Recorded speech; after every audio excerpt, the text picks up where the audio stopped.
फिर याद किया। हेलो, आदाब, नमस्कार, सत श्री अकाल, प्रणाम। Shiva emotionally and Musically yours आप सभी का तहे दिल से इस्तकबाल करती हैं आप ही के चहेते प्रोग्राम दिल ने फिर याद किया में। आज हम बात करेंगे उस एक अजीम शायर के बारे में जिन्हें अदब के साथ अच्छा खासा लगाव था। कुछ इस अंदाज से अपने शेर कहा करते थे मानो लगता था हमारे ही दिल की बात कह गए हों। जब साज गजल को छूता हूँ रातें लौ देने लगती हैं, जुल्मात के सीने में हमदम मैं रोज चरागा करता। अजीम शायर फिराक गोरखपुरी साहब की आज हम बात करेंगे। दिल ने फिर याद किया में उन पर बात करने के लिए हमारे साथ जुड़े हुए हैं इंडस्ट्री का जाना माना नाम। सबसे पहले तारुफ देंगे आपको जावेद सिद्दीकी साहब का। फिल्मों से बहुत पहले से ये जुड़े हुए हैं। 17 साल की उम्र से इन्होंने शुरुआत की थी। बहुत बेहतरीन लेखक है और इनकी DDLG कौन भुला सकता है। और रंगमंच का एक जाना माना नाम हमारे साथ जुड़ा हुआ है सलीम आरिफ साहब, जो भी किसी तारीफ के मोहताज नहीं है। टेलीविजन इंडस्ट्री से भी इनका बहुत ही अच्छा लगाव रहा है और शायरी की तरफ भी इनका रुझान है। चलिए कर लेते हैं हम अपनी गुफ्तगू शुरू। जावेद सिद्दीकी साहब और सलीम आरिफ साहब, बहुत बहुत खैर मकदम है आपका हमारे शो में। सबसे पहले जावेद साहब, आपसे हम जरूर जानना चाहेंगे, अंदाज़े गुफ्तगू उनका बिल्कुल अलग सा था। उनकी पर्सनैलिटी में काफ़ी कुछ छुपा था। जैसे हम कहते हैं ज़िंदगी के बारे में, ज़िंदगी जो है एक पहेली है, लेकिन बहुत लोग ये कहते हैं, उनका कहना भी है कि फिराक गोरखपुरी साहब की ज़िंदगी किसी पहेली से कम नहीं थी। आप की उनके साथ मुलाकातें हुई हैं, तो मुलाकातों में क्या आपको लगा, उनका व्यक्तित्व कैसा था? देखिए शिवा, ऐसा है कि मुलाकातें तो मेरी उनसे 2 हुई, ज़्यादा नहीं हुई। और उनको मुलाकात भी कहना नहीं चाहिए, क्योंकि जब हम किसी बड़ी अजीम इमारत को देखने जाते हैं, ताजमहल को या कुतुब मीनार को, तो उसका औ इतना ज़्यादा होता है कि आदमी बाकी सब कुछ देखना भूल जाता है। तो मेरे साथ भी कुछ ऐसा ही हुआ कि अब मेरे सामने फिराक भी हैं और मुझे जब मैं फिराक से मिला, एक बार कैफ़ी आज़मी साहब के घर पे मिला था और एक बार कैफ़ी आज़मी साहब की मेहरबानी से लखनऊ में मेरी उनकी मुलाकात हुई थी। तो उन्हीं का शेर मैं पढ़ दूं जो मेरी कैफियत थी कि तुम मुखातिब भी हो, करीब भी हो, तुमको देखें कि तुमसे बात करें। वाह, क्या बात। थोड़ा काटना चाहूंगी, नेहरू साहब के साथ उनकी अच्छी खासी दोस्ती थी। जब नेहरू साहब प्रधानमंत्री बने तब ये उनसे मिलने के लिए गए थे उनके घर, तो रिसेप्शनिस्ट ने इनसे कहा था कि आप अपना नाम पर्ची पे लिखें, तब मैं उनसे कहूंगी कि कोई मिलने आया है। तो इन्होंने आर सहाय लिखा था। तो जब बुलावा नहीं आया, बड़े गुस्सेले अंदाज में उन्होंने एक शेर कह दिया, तो नेहरू साहब भागकर बाहर आए और कहा कि अच्छा आप हैं? कहा पहचाना नहीं। कहा कैसे पहचानते, हम तो आपको रघुपति के नाम से जानते हैं। तब जाके उन्हें अंदर बुलाया और फिर कहा था प्यार से, आप गुस्सा हैं? तो उसके सिलसिले में उन्होंने ये शेर कहा था। देखिए, फिराक कोई छोटी मोटी शख्सियत नहीं था, बिल्कुल सही, एक बहुत बड़ी शख्सियत था। और मैं समझता हूँ कि हिंदुस्तान की जो चंद अदबी जायंट्स जिन्हें हम कह सकते हैं, उनमें से एक फिराक साहब भी थे। फिराक साहब को लोग आम तौर पर सिर्फ एक शायर कह के निकल जाते हैं, जबकि ऐसा नहीं है। वो न सिर्फ ये कि बहुत अच्छे शायर थे, उन्होंने नज़में बहुत अच्छी कही हैं और कुछ नज़में ऐसी कही हैं कि जो नज़म की तारीख़ में एक अहम मोड़ के तौर पर, जैसे हिंदुस्तानी अदब की जो चंद बेहतरीन नज़में अगर आप मुंतखब करें तो उसमें फिराक की आधी रात को शामिल करना पड़ेगा, उसके बगैर वो कलेक्शन पूरा नहीं होगा। दूसरी बात ये कि वो बहुत अच्छे तनकीद निगार थे। बहुत उनके तनकीदी मज़ामीन जो उनके हैं वो गज़ब के हैं। इंग्लिश बहुत अच्छी, इंग्लिश के तीन वॉल्यूम्स हैं उनके, जो इंग्लिश में एसेस के उनके जो उन्होंने लिखे हैं। और सबसे बड़ी चीज़ ये कि वो माहिर लिसानियात थे, मतलब मुख्तलिफ़ ज़बानें जानते थे। और उन मुख्तलिफ़ ज़बानों के जानने का फ़ायदा ये हुआ कि फिराक की अपनी जो ज़बान बनी, शेर की ज़बान, वो दूसरी तमाम ज़बानों से बिल्कुल अलग थी। उनका एक्सप्रेशन जो था वो बिल्कुल अलग था। वो गोरखपुर के कायस्थ घराने के रहने वाले थे। उर्दू उनके यहाँ बोली जाती थी, जैसे हर यूपी के हर कायस्थ घर में उर्दू बोली जाती थी और इतनी अच्छी उर्दू बोली जाती थी कि उसकी मिसाल दी जाती थी। उनके वालिद शायर थे, उनका तखल्लुस था इबरत जी। घर में भी सब उर्दू बोलते थे, ये था। लेकिन उसके साथ साथ ये कि वो हिंदू थे। नतीजा ये हुआ कि जो हिंदू जो माइथोलॉजी है, जो लिटरेचर है, वो उनको विरसे में मिला। मतलब ये कि कालिदास, सूरदास, तुलसीदास, मीरा, ये सब। फिर जब उर्दू की तरफ उनकी तवज्जो हुई तो मीर, गालिब, सौदा वगैरह वगैरह ये उनको वो मिले। फिर जब इंग्लिश उन्होंने पढ़ी और इंग्लिश को न सिर्फ ये कि खुद उन्होंने इंग्लिश पढ़ी बल्कि इंग्लिश पढ़ाई। फौकियत थी कई ज़बानों पर जिनमें इंग्लिश भी एक है। इंग्लिश लिटरेचर में उन्होंने एमए किया था और हिंदी में भी कई सारी शेर व शायरी उन्होंने की है। और बाकी उर्दू पर तो उन्होंने अबूर हासिल किया था शुरुआत में, जबकि जदोजहद खूब करनी पड़ी उन्हें। कंटेम्प्रेरीज ऐसे थे उनके सामने बड़े धुरंधर थे, लेकिन अपना मुकाम उन्होंने हासिल कर ही लिया।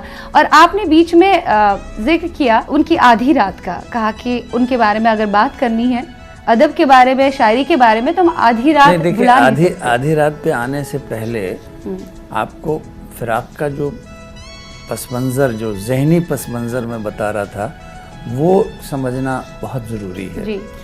कि जब मैंने कहा कि वो इंग्लिश पढ़ाते थे और ख़ुद उन्होंने कई जगह लिखा है कि जब मैंने इंग्लिश की पोइट्री पढ़ना शुरू की तो मुझे नई बातें और नए इजहार के पीराए और तरीक़े जो है वो समझ में आए। जो उनके फेवरेट पोइट जो थे वो वर्ड्सवर्थ थे। जी। इसके अलावा ये कि संस्कृत जानते थे, बोलियां जानते थे, रामायण और महाभारत की कहानियां उन्होंने पढ़ी हुई थी। तो इसलिए उन्होंने जिस ज़बान का इस्तेमाल किया वो ज़बान जो हम उस वक्त की जो राइज ज़बान थी शायरी की, यानी फ़ारसी का जिस पे ज़्यादा असर था, वो ज़बान नहीं है। ओके।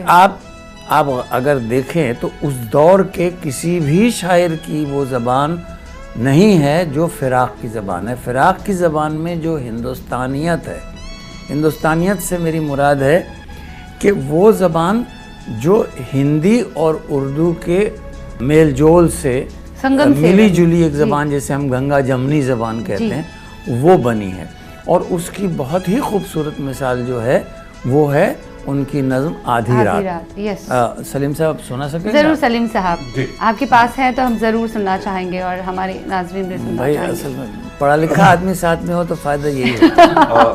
वो है आधी रात को। स्याह पेड़ हैं अब आप अपनी परछाई, ज़मीं से ताम हो अंजुम सुकूत के मीनार, जिधर निगाह करें एक अताह गुमशुदगी, एक एक करके फरसुदा चरागों की पलकें झपक गई जो खुली हैं झपकने वाली हैं, झलक रहा है पड़ा चांदनी के दर्पण में, रसीले कैफ भरे मंजरों का जागता ख्वाब, फलक पर तारों को पहली जुमाइयां आई। वाह वाह। तमोलियों की दुकानें कहीं कहीं हैं खुली, कुछ ऊँगती हुई बढ़ती हैं शाहराहों पर, सवारियों के बड़े घुंघरुओं की झनकारें, खड़ा है ओस में चुपचाप हर सिंगार का पेड़, दुल्हन हो जैसे हया की सुगंध से बोझल।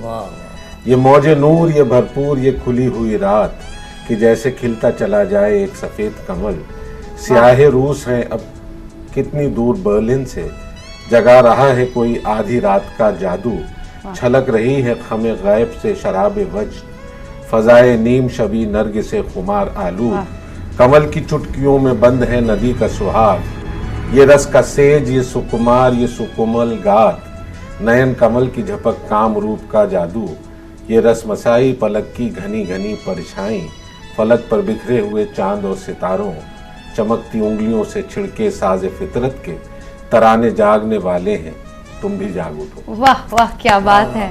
मतलब रातों को जागने वाले इंसान थे वो। जैसे कि आपने भी कहा, इस बात का जिक्र किया था पहले कि इंसोम्निया के वो शिकार थे। इसी वजह से उनकी गज़लों में या उनकी नज़मों में, या जो उन्होंने दोहे वगैरह लिखे हैं, रुबाइयाँ वगैरह उनकी हैं, कित्ते हैं उनके, हर एक चीज़ पर अबूर हासिल था उन्हें कि ज़्यादा रात का जिक्र मिलता है, तन्हाई का जिक्र मिलता है, याद का जिक्र मिलता है। क्योंकि रात को बेहतर तरीके से कोई ऐसा ही शख्स पेश कर सकता है, उसकी तस्वीर बना सकता है जो रात को बखूबी देखा हो, उसका बिल्कुल अच्छी तरीके से मुताला किया हो उन्होंने। जैसे इस नज़्म में उन्होंने एक एक बात का जिक्र किया है, तारों का जिक्र किया है, पेड़ का जिक्र किया है उन्होंने। शिबा, सबसे अहम बात जो है वो ये है कि शायर जब सोच रहा है, जो मंज़र उसके सामने है उसको वो डिस्क्राइब भी करता जा रहा है, उसको बहुत ही खूबसूरत लफ्ज़ देकर वो आपके सामने एक तस्वीर बना रहा है, पूरी पेंटिंग बना देते हैं। लेकिन इंसान का जहन जो है वो एक डायरेक्शन में कभी काम नहीं करता है, एक कॉन्शियस और सब कॉन्शियस के बीच में वो टहलता रहता है। यहाँ भी वही हुआ है, इसलिए पूरी नज़्म चलती है, लेकिन उसमें एक मिसरा जो सलीम साहब ने अभी पढ़ा, सिपाही रूस हैं अब कितनी दूर बर्लिन से, ये एक थॉट जो है उस नज़्म का हिस्सा नहीं है, लेकिन ये कि शायर एक ऐसा इंसान है जो अपने हालात से भी वाकिफ़ है, दुनिया में क्या हो रहा है, उसकी पॉलिटिक्स क्या चल रही है उसको भी जानता है, और इसलिए उसकी ये फिक्र भी है कि ये सब कुछ तो है जो कुछ है, लेकिन सिपाही रूस हैं अब कितनी दूर बर्लिन से। इसके आगे भी वो इस किस्म की कई मिसरे आते हैं कि मेरे ख्याल में अब 1 बज रहा होगा। ये जो डबल प्रॉन्ग की बात है, जो दो अलग अलग पहलुओं पे एक साथ वो करते हैं, वो इससे पहले तजुर्बा नहीं किया गया। जहाँ तक ज़बान का ताल्लुक़ है, जो मैंने पहले बात कही, आप इसमें भी ये देखें कि उसमें हिंदी का जिस तरीके से इस्तेमाल किया गया है, ये फ़ारसी का उस पर इतना गलबा नहीं दिखाई देता जितना हिंदी का दिखाई देता है। और वो हिंदी चूँकि बड़ी कोमल, बड़ी नाजुक चीज़ है, अगर उसे सही तौर पर इस्तेमाल किया जाए, जिस तरीके से फ़िराक इस्तेमाल करते थे, इस पर तो बहुत कमांड थी उन्हें। जैसे आपने पहले ही कहा कि कई सारी ज़बानें वो जानते थे, वो एक शायर के लिए काफ़ी अच्छा रहता है कि अगर हर एक ज़बान से उसे वाक़फ़ियत हो, उनके लिए काफ़ी ईजी भी रहता है, वो अल्फाज की जादूगरी तभी बेहतर तरीके से कर भी पाते हैं। खैर, आपने जिस तरीके से इसका सार हमें बताया आधी रात का, चूँकि आप as a screenplay writer भी देख रहे हैं उनकी शायरी को, और मुझे लगता है फ़िराक साहब भी उन गिने चुने शायरों में से हैं जो एक गज़ल, एक नज़म जब कहते थे तो पूरी कहानी के रूप में उसका स्क्रीन प्ले पहले तैयार करते थे। आपको लग रहा होगा बिल्कुल जिस तरह से आपने वाज़ह तौर पर आधी रात का जिक्र किया और इसे समझाया। देखिए, ये तो है, देखिए उनका जो अंदाज़ है कहने का, बातें वही हैं, वसल भी वही होता है, हिजर भी वही होता है, फ़िराक भी वही होता है, तकलीफ़ें भी वही होती हैं, रात भी वही होती है, सब कुछ वही होता है, लेकिन हर आदमी उसे अपने नज़रिए से, अपने पॉइंट ऑफ व्यू से देखता है। फ़िराक भी अपने हिसाब से देखा करते थे।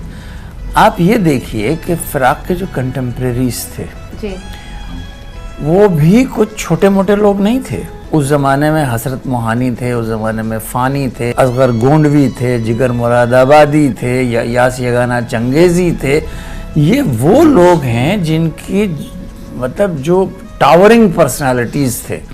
आप उनको पढ़िए, उनकी ज़बान पढ़िए, उनका एक्सप्रेशन देखिए, और फिर उनके सामने आप फ़िराक को पेश कीजिए, तो फ़िराक एक अलग तन्हा आवाज़ का मालिक सुनाई देता है, दिखाई देता है। यही उस आदमी का कमाल। भीड़ में भी जो तन्हा दिखाई देता है, वही शख्स मुझे अपना दिखाई देता है। सही बात।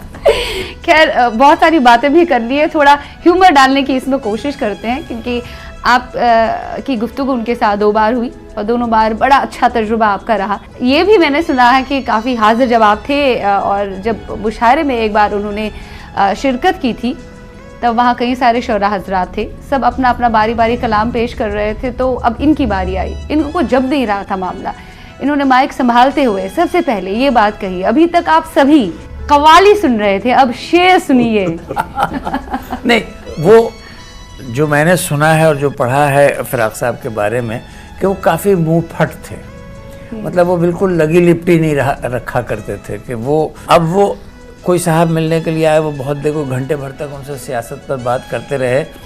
तो जब फ़िराक साहब से बर्दाश्त नहीं हुआ तो उन्होंने कहा कि आपने मेरा बहुत वक्त बर्बाद किया है, अब आप जा सकते हैं। तो उन्होंने कहा कि फ़िराक साहब, आपकी शायद समझ में मेरी बात आई नहीं, मैं कल फिर आऊँगा। कहने लगे हाँ, कल फिर आइएगा। तो वो अब आप Very इस easy going. कॉन्ट्रडिक्शन को क्या कहेंगे? लेकिन उनका एक बहुत मशहूर लतीफ़ा है जो अल्लाह जाने उनका है या किसका है, लेकिन ये वो हम जरूर सुनना चाहेंगे। वो लगता है कि वो उन्हीं का है कि किसी मुशायरे में एक नौमश्क शायर ने जो बिल्कुल नया था, उनका मतला, उनका शेर जो था वो अपने नाम से पढ़ दिया। गज़ल सुना रहा था, उसमें वो शेर आ गया और उन्होंने बड़े धड़ल्ले से वो पढ़ दिया। अब फिराक साहब पीछे बैठे हुए, तो फिराक साहब ने कहा हाँ अरे ये तो मेरा शेर है। तो वो लड़का जो था वो थोड़ा जीदार था, वो घबराया नहीं। उसने कहा मोहतरम ऐसा अक्सर होता है कि ख्याल टकरा जाता है। बड़ा सही जवाब दिया। तो फिराक साहब ने कहा अबे गधे, तूने कभी हवाई जहाज और साइकिल की टक्कर देखी है? तो उनको अपना मकाम मालूम था। हाँ, उनको अपना मालूम था, आने वाली सदियां तुम पर नाश करेंगी हम फरो। यस। हाँ, जब भी उनको ध्यान आएगा, तुमने फिराक को देखा, इसमें खुद परस्ती है, खुद एतमादी है, कोई शायर नहीं कह सकता अपने बारे में इस तरह की खुद परस्ती। इसको शायरी में ताल्ली कहते हैं। हाँ। ये ताल्ली जो है ये सब ने की है, मीर से शुरू होती है। मुस्तनद है मेरा फरमाया हुआ, सारे आलम पर हूँ मैं छाया हुआ। तो ये मीर का शेर है। तो हर एक आदमी ने अपने किए, लेकिन ये कि वो एक अलग तरीके से अपना जो है वो अपना स्टेटमेंट देते थे, अपना इज़हार उन्होंने बहुत से तजुर्बे भी किए। मिसाल के तौर पर मैं आपसे एक बात कहूँ, अगर आप उनकी शायरी को पढ़ें और उनकी शायरी के अलग अलग कंपार्टमेंट्स हैं, उनका माशूक जो है वो फ़ारसी शायरी और उर्दू की जो क्लासिकल शायरी है उसका माशूक नहीं है। उर्दू की क्लासिकल शायरी का तो माशूक बड़ा ऐसा है कि बकौल शमीम हनफी के आदमी देखे तो डर जाए कि उसकी कमर ही नहीं होती है। इतनी छोटी सी कमर होती है कि वो कमर पता नहीं होती भी कि आंखें इतनी बड़ी बड़ी होती हैं कि समंदर डूब जाए, और जुल्फें इतनी लंबी होती हैं कि आदमी छोटा पड़ जाए। तो वो एक अजीबोगरीब हायूला तैयार करते हैं। लेकिन आप फिराक का जो माशूक है वो एक आम लड़की, आम माशूक है, बिल्कुल हमारे आपके हाड़ मांस का माशूक, जिसका वो बार बार इजहार भी करते। हाँ। ये एक अलग चीज़ थी, ये एक नया तजुर्बा था जी कि जिस तरीके से उन्होंने अपने महबूब को भी एक आम आदमी की तरह देखा और एक आम आदमी की तरह महसूस किया। बिल्कुल बिल्कुल सही आप कह रहे हैं। और इसी बात पे मुझे याद आई यहाँ पे ये बात, इसमेत चुगताई मशहूर मारूफ नॉवलिस्ट और मुसन्निफ जो रही, आपका उनके साथ बहुत ही अच्छा सिलसिला रहा है। इसमेत चुगताई का भी उनके साथ बड़ा अच्छा रिश्ता था और हाँ बहुत अच्छा रिश्ता था। इनफैक्ट उन्होंने कई बार उनसे कहा कि आप गालियों का बहुत बेहतर तरीके से अपने अशार में इस्तेमाल करते हैं, कोई नहीं कर सकता, गालियों को भी कोई शायर इस्तेमाल कर रहा है। और इनफैक्ट उन्होंने भी इस बात को तस्लीम किया था, इनफैक्ट कहा भी था कि आम बोली बोलते थे, उनके अशार जो है वो आम बोली थी, जैसे आपने भी कहा। सही बात है। वो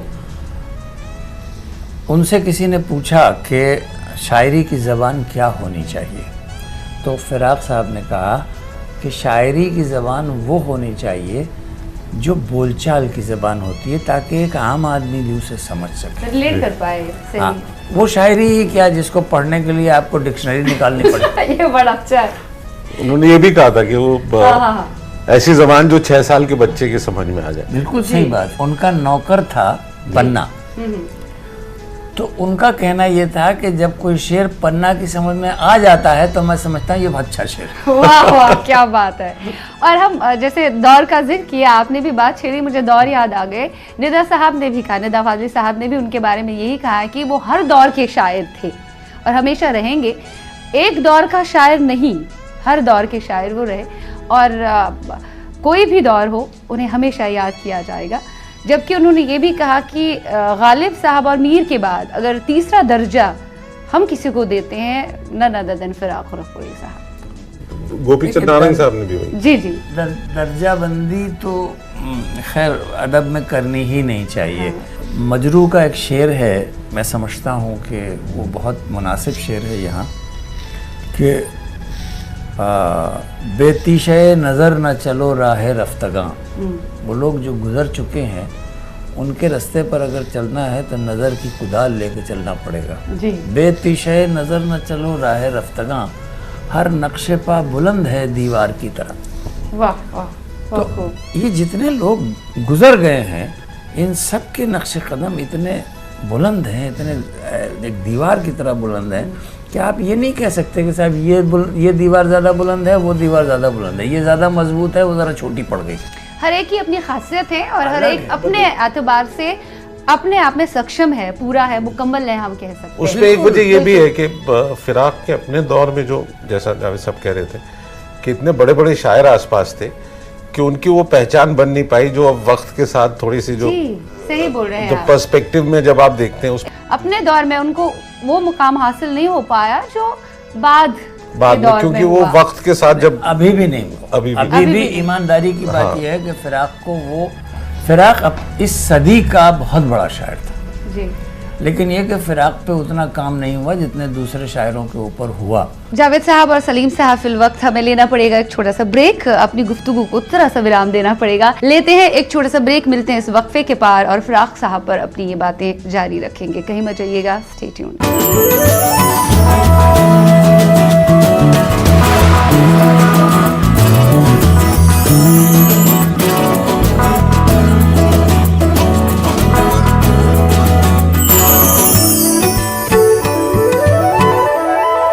दिल ने फिर याद किया। हॉस्पिटल में एडमिट हुए नहीं कि बिल का मीटर चालू, और ये मीटर तेजी से Raw viewers, India's largest news network, News 18 Network.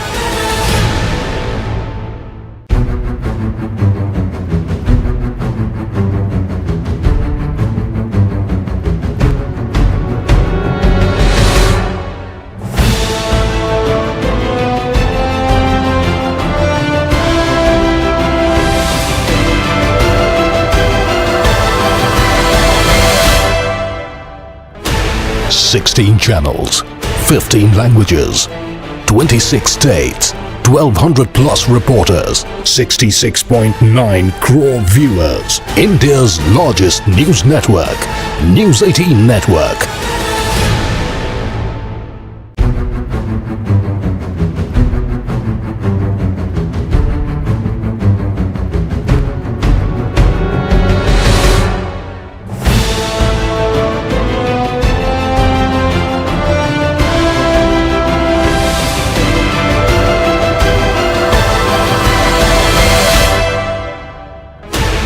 Sixteen channels, 15 languages, 26 states, 1,200 plus reporters, 66.9 crore viewers. India's largest news network, News 18 Network.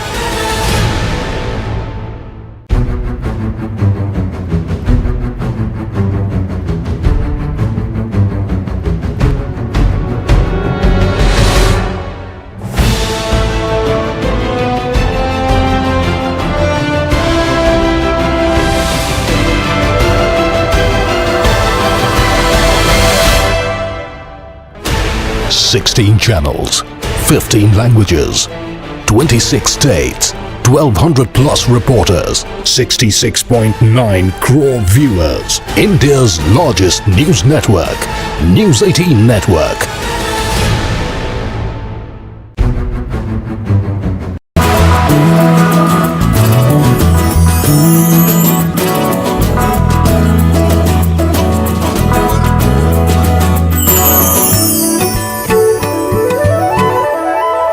दिल ने फिर याद किया। A warm welcome to you after the short break। आज दिल ने फिर याद किया में यादें ताज़ा हो रही हैं फिराक गोरखपुरी साहब पर। आइए कर लेते हैं कुछ और बातें अपने इस प्रोग्राम में शामिल मेहमानों से। जैसे आपके जहन में ये चल रहा है, हो सकता है कोई बात आपके जहन में हो, क्यों नहीं वो मुकाम हासिल हो पाया, जबकि बच्चा उनकी शायरी से रिलेट कर पाता है। देखिए बीवी, कुछ हालात होते हैं और एक दो दीवाने लोग होते हैं जो किसी कॉज के पीछे, किसी मकसद के पीछे पड़ जाते हैं। जैसे गालिब जब 1869 में उनका इंतकाल हो गया, कोई ख़ास बात नहीं थी, 2-4 अखबारों में खबर छपी, बात ख़त्म हो गई। लोग कहते थे कि साहब बहुत अच्छे शायर हैं, लेकिन जब इंग्लैंड से पढ़ के आने वाला एक पढ़ा लिखा आदमी अब्दुर्रहमान बिजनौरी और आया, उसने गालिब को नए तरीके से इंटरप्रेट किया, नए तरीके से समझने की कोशिश की और उसने किताब लिखी, तो एक हंगामा हो गया कि साहब अरे अच्छा ये इतने बड़े शायर थे, हमें तो मालूम ही नहीं था। तो उसके बाद आज आलम यह है कि लाइब्रेरीज भरी पड़ी हैं गालिब के ऊपर। ये एक अब्दुर्रहमान बिजनौरी ने शुरू किया था। आज अगर फिराक का कोई शागिर्द या फिराक को कोई मानने वाला उस तरीके का काम करे, सबसे पहला काम जो है, जो होना चाहिए मेरे ख्याल में, मेरे हकीर ख्याल में, वो ये है कि उनकी जो 650 गज़लें हैं, तकरीबन 630 गज़लें कही जाती हैं कि उन्होंने कही थी, और लंबी लंबी गज़लें वो हैं।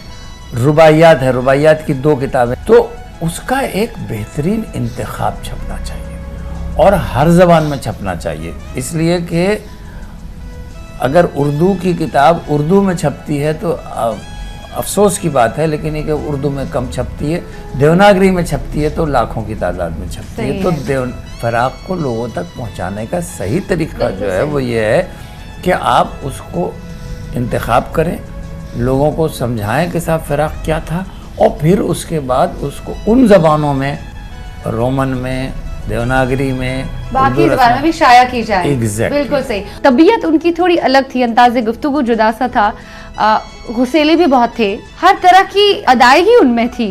जी। एक सबसे बड़ी बात जो उनमें थी वो ये कि वो बहुत तन्हा थे। उनका अपना कहना ये था कि मेरे साथ सबसे बड़ी ट्रेजेडी ये हुई है कि एक ऐसी औरत से मेरी शादी की कर दी गई जो बिल्कुल सूट नहीं करती थी, और नतीजा ये हुआ कि वो उनका घर टूट गया, फिर ये कि उनके बच्चों की मौत हुई, जवान बेटा मर गया, जवान बेटी मर गई, ये हादसे उनके साथ हुए, तो वो बहुत तन्हा हो गए थे। और इस तन्हाई का जगह जगह वो इजहार करते हैं, किया है उन्होंने, कई जगह जगह इजहार करते हैं। जैसे दूसरों तक पहुंचाने का एक और तरीका, चूंकि रंगमंच के आप मशहूर मारूफ डायरेक्टर हैं, आपको नहीं लगता कि फिराक साहब पर भी कुछ इस तरह के प्लेज होने चाहिए, उनकी जिंदगी का हर एक पहलू लोगों के सामने आए? गालिब नामा भी आपका सामने आया, तो इसी वजह से मेरे जहन में बात आई, क्यों फिराक साहब क्यों नहीं? आप तो कर सकते हैं, रंगमंच पे उन्हें लाया जाए, प्लेज में सामने रखा जाए तो लोगों तक तो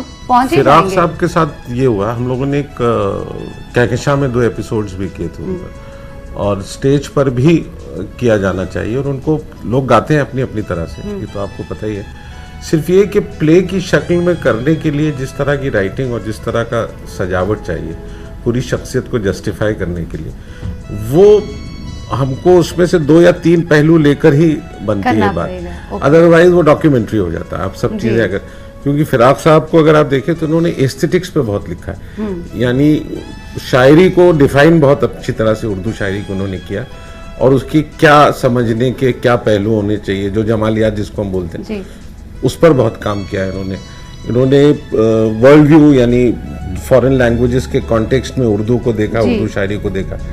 तो अब ये सारी चीजें ड्रामे में लाना और एक प्ले की शक्ल देना थोड़ा मुश्किल है। मुश्किल से ज्यादा मुझे लगता है कि शख्सियत इतनी उनकी बड़ी वसी है कि उसमें से 2 या 3 पहलू लेकर ही आप फोकस करके कर सकते हैं। उतना भी किया जाए मुझे नहीं लगता। और उनकी शायरी की जो बात है, वो जो हिंदुस्तानी रंग जिसकी आप बात कर रहे थे, वो जो कोलोकियल लहजा है, जो यहाँ की बोलचाल से जुड़ा हुआ लहजा, आई थिंक वो उनका सबसे बहुत ही इम्पोर्टेंट चीज है, और उनके किरदार का अहम हिस्सा। रूप की 2-4 रुबाइयाँ जरूर सुना दीजिए प्लीज। रूप, देखिए रुबाई हमारे यहाँ अरबी से आई है, अरबी में बहुत रुबाइयाँ कहीं फारसी में, क्योंकि रुबाई अरबी का लफ्ज़ है, रुबाई का मतलब है 4 मिसरों की चीज़।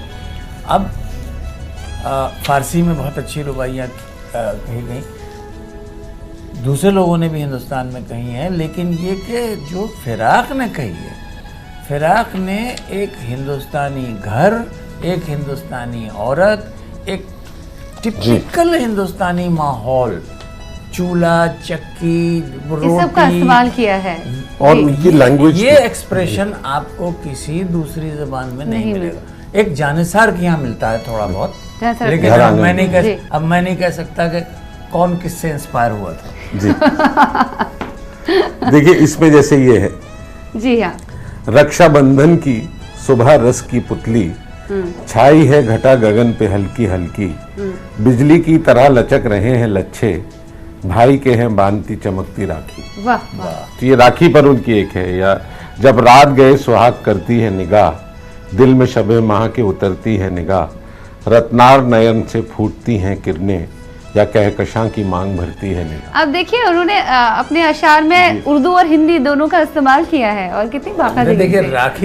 राखी का मजमून कोई मुसलमान शायर इस खूबसूरती से नहीं बांधेगा जिस तरह फिराक ने बांधा, क्योंकि उनका बैकग्राउंड अलग है। जी, वो जानते हैं राखी क्या है। वो एक जानते हैं। एक एक घरेलू औरत की एक इमेज है, ढलका आंचल दमकते सीने पे अलग, पलकों की ओट मुस्कुराहट की झलक, वो माथे की कहकशां, वो मोती भरी मांग, वो गोद में चांद सा हुमकता बालक। वाह वाह, अब वो हुमकता बालक जो है हाँ, वो खास फिराक का लहजा आप कह सकते हैं। मुक्त because- बालक, हाँ। जैसे हम कह सकते हैं शरारती बालक। हाँ, थोड़ा जो बच्चे के लिए उन्होंने जो बच्चे की खासियत होती है उस खासियत को उन्होंने हुमकता बालक इसका इस्तेमाल करके पेश किया है। वाह, बहुत खूब। मधुबन के बसंत सा सजीला है वो रूप, बरखा रुत की तरह रसीला है वो रूप, राधा की झलक कृष्ण की बरजोरी है, गोकुल नगरी की रासलीला है वो रूप, वाह वाह, लचकीला दांत और अवस्था है किशोर, वो चाल की जैसे मिलके नाचे सौ मोर,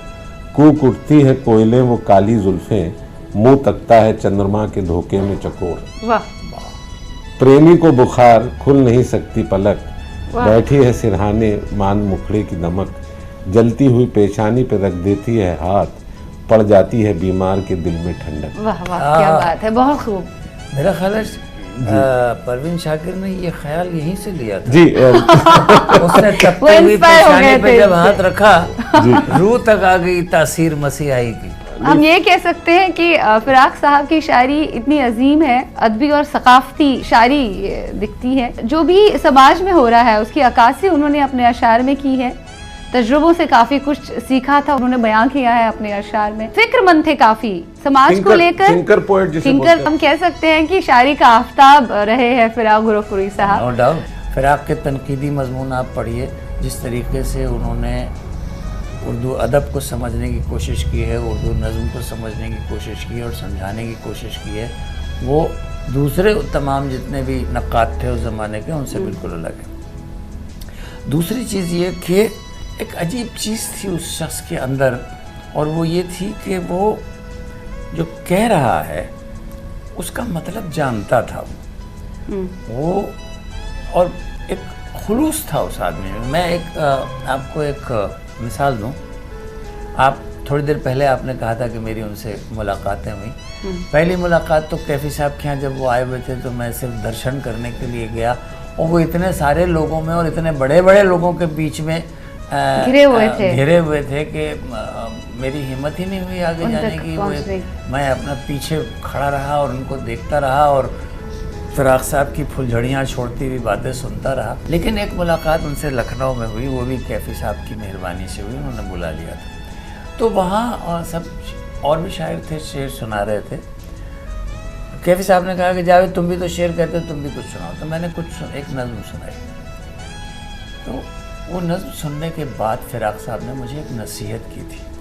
वो नसीहत मैं उन तमाम लोगों को करता हूँ जिन्हें लिखने का शौक़, जी, क्योंकि ये फिराक का ये एक जुमला जो है ये सिर्फ एक जुमला नहीं है, ये सिर्फ एक बात नहीं है, ये एक गुरु मंत्र है कि अगर आदमी उसको समझ ले तो उसकी पूरी ज़िंदगी और उसके लिखने का ढंग बदल जाएगा।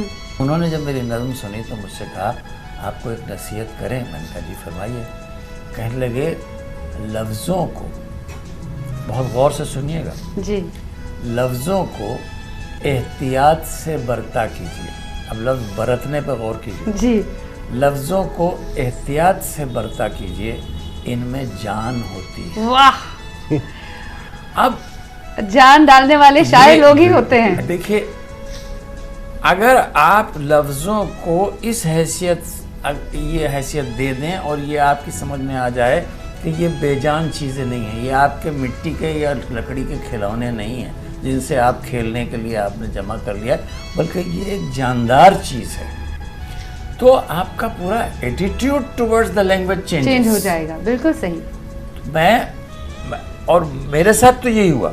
उसके बाद मैंने जितनी फिल्में लिखी, जितने नाटक लिखे, जितनी कहानियाँ लिखी, उसमें उनको लिखने के बाद मैं हमेशा गौर करता था कि ये लफ्ज़ जो है, ये लफ्ज़ कुछ बोल रहा है, लाइव है, नहीं बोल रहा है जी। अगर वो बोल रहा है इसका मतलब ये कि वो जानदार है, जी। उसमें जान है।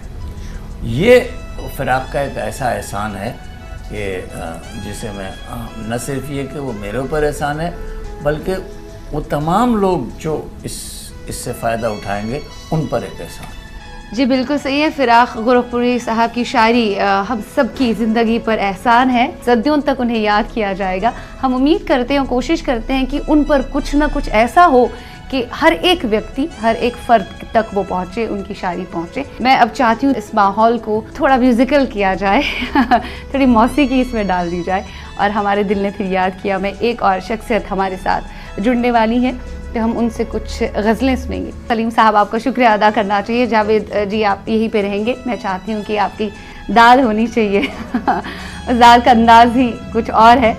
सलीम साहब, बहुत बहुत शुक्रिया। और जाते जाते आप कुछ कहना चाहते हैं फिराक साहब के हवाले से? बात आपने बहुत अच्छी कही कि फिराक साहब को हमें हर एक फ़र्द तक, हर एक व्यक्ति तक, हर एक इंसान तक पहुँचाना चाहिए, और हम रंगमंच के ज़रिए ही ये कर सकते हैं।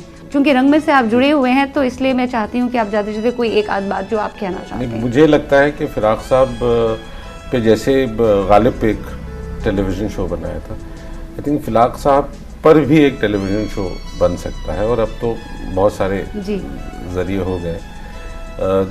वो होगा तो बेहतर है, क्योंकि 2 एपिसोड जब हमने बनाए थे तो बहुत सी चीज़ें रह गई थी। अब एक फुल फ्लेज टेलीविजन, कहकशां की बात कर रहे हैं, कहकशां में जब किया था, उसकी बहुत ही एक उम्दा गजल है, गजल का साज उठाओ बड़ी उदास है रात, उदास है रात, राइट, कलाम मीर सुनाओ बहुत उदास है रात। जी जी। वो जगजीत भाई ने बहुत दिल से कंपोज की थी, और वो कहकशां की पूरी सीरीज मॉडर्न उर्दू पोइट्स पर थी, मगर उसमें ये फिराक साहब स्टैंड आउट इसलिए करते थे क्योंकि जैसे जावेद साहब कह रहे थे, पूरा लहजा ये लगता है। आज मुझे लगता है उस ज़बान, उस लहजे और उस वो गंगा जमनी तहजीब के जो सबसे बड़े रिप्रेजेंटेटिव मुझे लगता है फिराक साहब हैं इस सदी के, तो उन पर ज़रूर एक टेलीविज़न शो होना चाहिए। स्टेज पर तो हम करेंगे और हम लोग करते रहते हैं, इनको गाते हैं अपनी तरह से, इनके बारे में जिक्र होता है, मगर जो एक टेलीविज़न शो का एक लंबा जो विस्तार मिलेगा उन्हें और लोग अपनी सहूलियत से देख सकेंगे, आई थिंक उस पर ज़रूर सोचा जाना चाहिए। तो आप ही शुरू कर दीजिए फिर, आप सोचना क्या है इसमें। फिलहाल वक्त हुआ चाहता है एक छोटे से ब्रेक का, मिलते हैं right after the short break, stay tuned.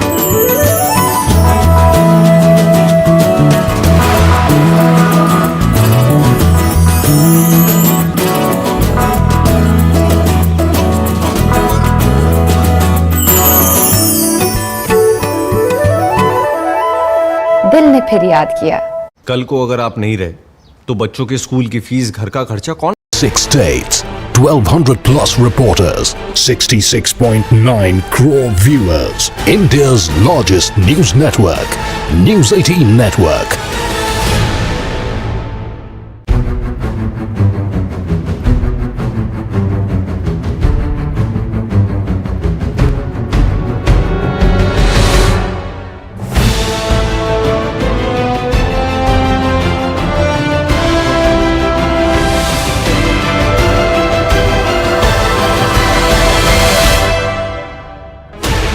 Sixteen channels, 15 languages, 26 states, 1200 plus reporters, 66.9 crore viewers. India's largest news network, News 18 Network.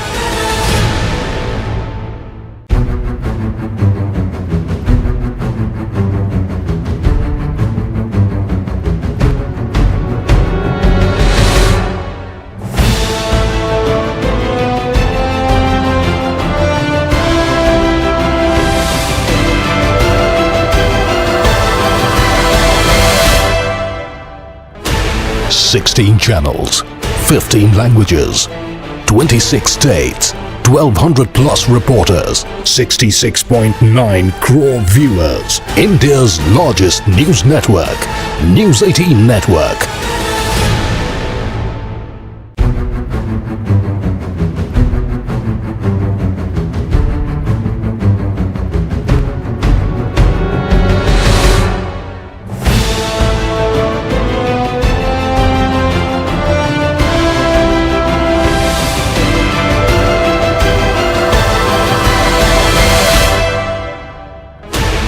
16 channels, 15 languages, 20.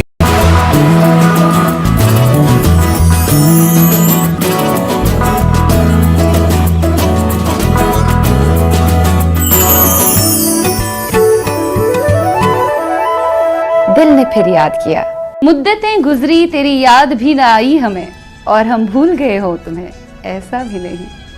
बिल्कुल सही, फिराक गोरखपुरी साहब की यादें आज हम ताज़ा कर रहे हैं दिल ने फिर याद किया में। और मैंने आपसे पहले अर्ज़ किया था, इसको थोड़ा सा म्यूज़िकल बनाते हुए हम एक शख्सियत को प्रोग्राम में दावत देंगे, और वो शख्सियत हमारे रूबरू है फौजिया अर्शी। ज़रा सा तारुफ में इनके ये कहेंगे, वैसे किसी तारुफ की मोहताज तो है नहीं, शी इज़ एन एंटरप्रेन्योर और बहुत उम्दा शायरा भी हैं, ऑथर भी हैं, प्रोड्यूसर भी हैं। हाल ही में 2 फिल्में इनकी हमारे सामने आई, पिछले साल एक और से पहले एक, और तब हमारी मुलाकात हुई थी। थोड़ी मुख्तसर वो मुलाकात थी, लेकिन बढ़िया मुलाकात थी वो, और भी इन्हीं से हम जानेंगे। And she is a painter also, और फिराक गोरखपुरी साहब को बहुत अच्छी तरीके से इन्होंने पढ़ा है और उन्हें समझा है। बहुत ही अच्छी कंपोज़र हैं ये, मौसीकार भी हैं, और कुछ गज़लें इन्होंने उनकी कंपोज की हैं, हम ज़रूर इनसे वो सुनना पसंद करेंगे। सबसे पहले हम खुशामदीद करते हैं अपने शो में, बहुत बहुत इस्तकबाल है आपका। शुक्रिया शिवा। जावेद साहब यहाँ मौजूद हैं और इतनी खूबसूरत एंकर मौजूद हैं, और हम फिराक पे बात कर रहे हैं। मुझे लगता है इससे खूबसूरत लम्हा क्या होगा। जी, तो शुरुआत करेंगे उनकी एक खूबसूरत सी गज़ल जो जगजीत सिंह और चित्रा सिंह ने जिसे अपनी आवाज़ बख्शी। इजाज़त। बहुत पहले से उन कदमों की आहट जान लेते हैं। वाह। तुझे जिंदगी हम दूर से पहचान लेते हैं, बहुत पहले से।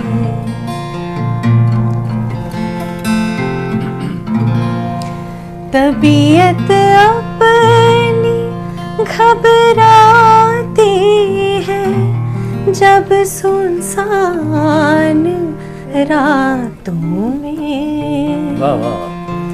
तबीयत अपनी घबराती है जब सुनसान रातों में। हम ऐसे में तेरी यादों की चादर तान लेते हैं, बहुत पहले से। क्या बात है, बहुत खूब। बहुत ये वाला शेर तो बहुत कमाल का है। आधा अधूरा हो गया, थोड़ा आगे तो बढ़िए। मैं चाहती हूँ थोड़ा आगे आप बढ़िए, इतने से काम नहीं चलेगा। 1-2 शेर और, मजा आ ही रहा था जी। थोड़ा हम लुत्फ अंदोज हो रहे थे, क्या हो गया? ये अच्छी बात नहीं है, आप नाइंसाफी कर रही हैं। गालिब ने कहा था कल के लिए कर आज ना खिस्सत शराब में। आज कंजूसी मत कीजिए। बिल्कुल कंजूसी नहीं। आज महफिल सजी हुई है फिराक गोरखपुरी साहब की, उनकी यादें हम ताज़ा कर रहे हैं, तो इतनी सी याद से काम नहीं चलेगा। ये मौके बार बार नहीं मिलते हैं, क्यों जावेद साहब? बिल्कुल। हाँ, और यादों की चादर कितनी बड़ी होगी ये तो हम तय करेंगे।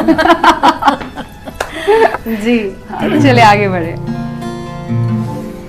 तो मैं एक और गज़ल है फिराक की, मैं वो सुनाती हूँ आपको। जी जी। वो है रात भी नींद भी कहानी भी। वाह, क्या चीज़ है, है। जवानी भी, वाह। चले हो जाए, ये तो बहुत ही मकबूल गज़ल है ये। जी, लेकिन ये गज़ल बूढ़ों को गानी चाहिए। तो जावेद साहब, मुझे लगता है फिर आप शिरकत फरमा हो, आप ज्वाइन कर लीजिए, कभी भी आप गा सकते हैं। काश के ऐसा होता। सीखने की कोई उम्र नहीं होती। मैं अक्सर कहती हूँ, हम अक्सर उम्र को गिनतियों में लाकर इसकी तौहीन करते हैं और ख्वामखा खुद को गमगीन करते हैं। लेकिन जवानी के लिए हाय का लफ्ज़ तो आदमी बुढ़ापे में यूज करता है ना भाई। ये गज़ल फिराक साहब ने बड़े डिफरेंट मूड में लिखी होगी मेरे ख्याल से। फिर यहाँ पे उन्होंने रात का जिक्र किया है, रात के बारे में बहुत इन्होंने। रात भी नींद भी कहानी रात भी नींद भी कहानी भी, हाय क्या चीज है जवानी भी। वाह, दिल को शोलों से करती है सैराब, क्या बात है। दिल को शोलों से करती है सैराब, जिंदगी आग भी है पानी भी। वाह, पानी भी। बहुत खूब। हाय क्या चीज है जवानी भी। क्या बात।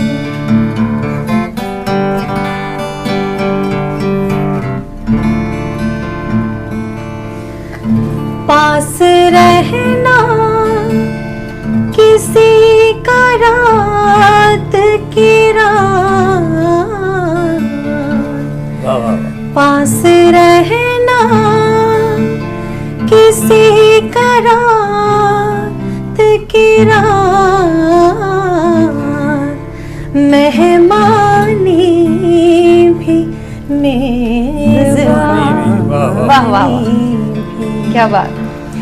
मेहमानी भी मेजबानी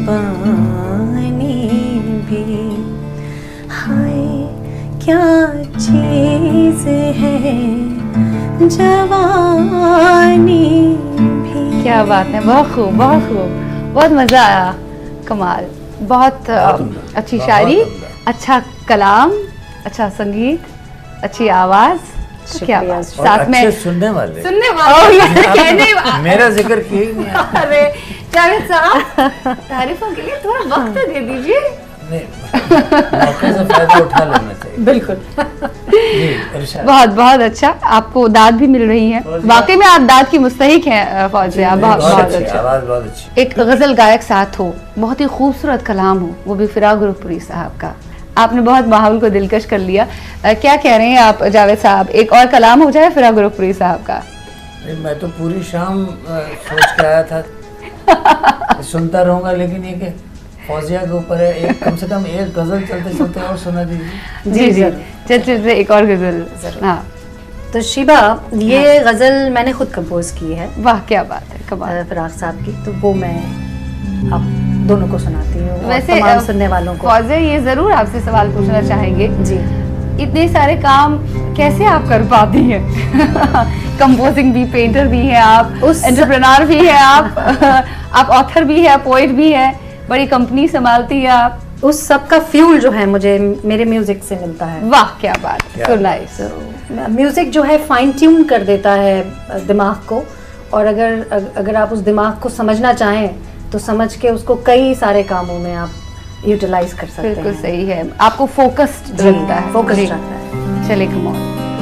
तो ये गजल है, इसका पहला शेर है, सितारों से उलझता जा रहा हूँ, सितारों से उलझता जा रहा हूँ जी, शबे फुरकत बहुत वाह वाह। सितारों से उलझता जा रहा हूँ, शबे फुरकत बहुत घबरा रहा हूँ। लवली, वाह बहुत खूब।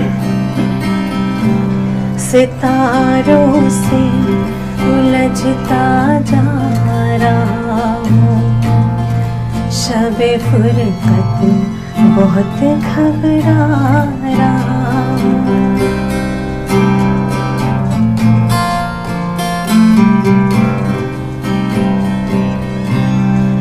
तेरे गम को भी कुछ बहला रहा हूँ, तेरे गम को भी कुछ बहला रहा हूँ, जहाँ को भी समझा रहा हूँ, शबे फुरकत नारा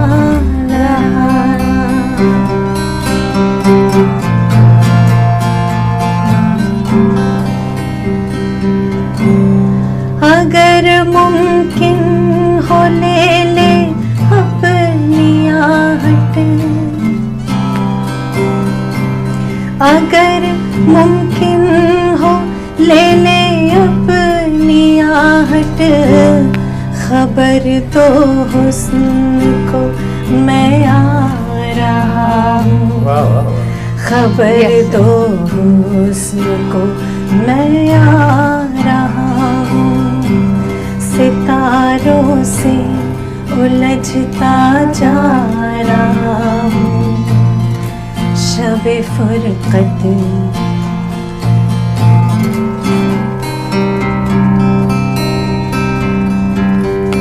सितारों से उलझता जा रहा हूँ, वाह शब-ए फुरकत बहुत घबरा रहा हूँ। वाह, क्या बात है, क्या बात बहुत खूब, बहुत खूब, बहुत मजा आया, बहुत क्या बात है फौजिया, बहुत अच्छा। बहुत अच्छा लगा।